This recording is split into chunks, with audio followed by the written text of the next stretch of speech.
Boss season 9 வெள்ளிக்கிழமை episode. எல்லாரும் பாத்தீங்கன்னா கானா வினோத் வெளியே போயிட்டாரு, கானா வந்து பணம் தூக்கிட்டு வெளியே போயிட்டாரு அப்படின்னு சொல்லிட்டு தொடர்ச்சியா சொல்லிட்டு இருக்காங்க. நேற்று ஈவினிங்ல இருந்து நியூஸ் பார்த்தீங்கன்னா தொடர்ச்சியா வந்துட்டு இருக்குது. நான் வீடியோ போட நினைச்சிட்டு இருந்தேன். ஆனா அபிஷியலா வந்து விஜய் டிவில இருந்தும் எந்த விதமான ஒரு தகவலும் வரல, ப்ரோமோவும் வரல. அதனால வந்து வெயிட் பண்ணலாம் அப்படின்னு சொல்லிட்டு வெயிட் பண்ணியிருந்தேன். நான் இன்னைக்கு காலைல எபிசோட்ல இருந்து இப்ப மதியம் வரைக்கும் பார்த்துட்டு இருக்கேன்.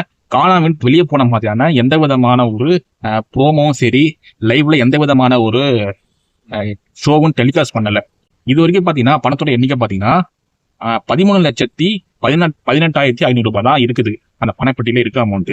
இப்ப மதியத்துல ஒரு டாஸ்க் கொடுத்துருக்காங்க. அந்த டாஸ்க்ல பாத்தீங்கன்னா இந்த டாப் 6 கண்டஸ்டன்ட்டும் போயிட்டு அவங்க மனசுல குறைகளை வந்து அந்த பிக் பாஸ் வீட்டுக்குள்ள இது நாள் வரைக்கும் என்னென்னலாம் பிரச்சனைகளாங்க ரோத்து பண்ணாங்க அப்படிங்கறத வந்து ஒரு குறைகளா வந்து அழுது புலம்பி சொல்லணும். அப்படி சொல்ல பணம் வந்து அவங்களுக்கு இன்க்ரீஸ் ஆகிட்டே இருக்கும். அதாவது ஒரு கண்டஸ்டன்ட்டுக்கு 1 லட்ச ரூபாய் வீதம் வந்து பணம் இன்க்ரீஸ் ஆகிட்டே இருக்கும். சொல்லாம போயிட்டாங்கன்னா அவங்க வந்து பாவக்காய் ஜூஸ் குடிக்கணும் அப்படிங்கிற மாதிரியான டாஸ்க் இப்போதைக்கு லைவ்ல வந்து வெள்ளிக்கிழமை லைவ்ல போயிட்டு இருக்குது. இதுக்கப்புறம் தான் வந்து 12 லட்ச ரூபாய் பணம் ஏறும்னு நினைக்கிறேன். அப்படி ஏறினா கானா வினோத் எடுத்து போவார்னு நினைக்கிறேன். இது வந்து கானா வினோத்துக்கான ஓட்டிங்க குறைக்கிறதுக்காக பிஆர் டீம் செய்யற ஒரு வேலையோ அப்படின்னு தோணுது. ஏன்னா இதனால் வரைக்கும் கானா வினோத் தான் பாத்தீங்கன்னா உள்ளங்க வந்து கானா பாட்டு பாடி நம்ம என்டர்டைன் பண்ணிக்கிட்டு கவுண்டர் டைலாக் எல்லாம் போட்டுக்கிட்டு இதை நம்ம சிரிக்க வச்சுட்டு இருந்தாரு. விக்கல் ஸ்பீக்கர்லாம் பாத்தீங்கன்னா வந்து இத்தனை நாள் உள்ள வந்து அந்த ப்ரொஃபஷனலா வந்து காமெடி பண்றவர். அவரே பாத்தீங்கன்னா இதனால் வரைக்கும் நம்ம சிரிக்க வச்சு காமெடி பண்ண மாதிரி எதுவுமே கிடையாது.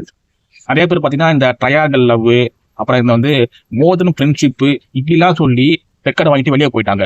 நிறைய பேர் பாத்தீங்கன்னா அழுது டிராமா பண்ணி சாண்டாலாம் அழுது டிராமா பண்ணி தான் இத்தனை நாள் உள்ள வந்து சர்வ் ஆயிட்டு இருக்காங்க. அரோராலாம் பாத்தீங்கன்னா ஆரம்பத்துல இருந்து நல்லா தூங்கி வழிஞ்சி துஷாந்த் கூட வந்து ஒரு கம்ஃபர்டான ஜோன்ல இருந்து இப்பதான் வந்து அவங்க வந்து வெளியே வராங்க. இப்ப கானா வினோத்லாம் வெளியே போயிட்டாருன்னா யாருதான் ஃபைனல்ஸ்ல வந்து ரன்னரா வின்னரா ஆவாங்க அப்படின்னு பாத்தீங்கன்னா அரோராவையும் திவ்யாவையும் பக்கத்துல வச்சு ரன்னரு வின்னரு அப்படின்னு கற்பனை பண்ணி பார்க்கவே நம்ம ரொம்ப கொடூரமா இருக்குது. இன்னைக்கு எபிசோட் இது வரைக்கும் பார்த்தா கானா வினோத் வெளியே போல. ஒருவேளை வெளியே போயிட்டாருன்னா அதுக்கு காரணம் என்னவா இருக்கும் அப்படின்னு நினைக்கிறேன்னா அவருடைய வறுமையும் அவருடைய பய உணர்வும். அவர் வந்து ரொம்ப கஷ்டப்பட்ட ஒரு வறுமையான சூழல் தான் வெளியே வந்திருக்காரு. அப்படி இருக்கும்போது ஒரு 15 லட்ச ரூபாய் பணத்தை மொத்தமா பார்க்கும்போது நம்மலாம் டைட்டில் வின் பண்ணுவோமா, அந்த டீம் சேனல் நமக்குலாம் வந்து டைட்டில் கொடுக்குமா அப்படிங்கிற சுய சந்தேகத்துல கூட அந்த பணத்தை எடுத்துட்டு வெளியே போறதுக்கு வாய்ப்புகள் இருக்கு. போன வாரம் வீக்கெண்ட் எபிசோட்ல விஜய் சேதுபதி கானா வினோத்துக்கு ஹிண்ட் எல்லாம் கொடுத்துருப்பாரு.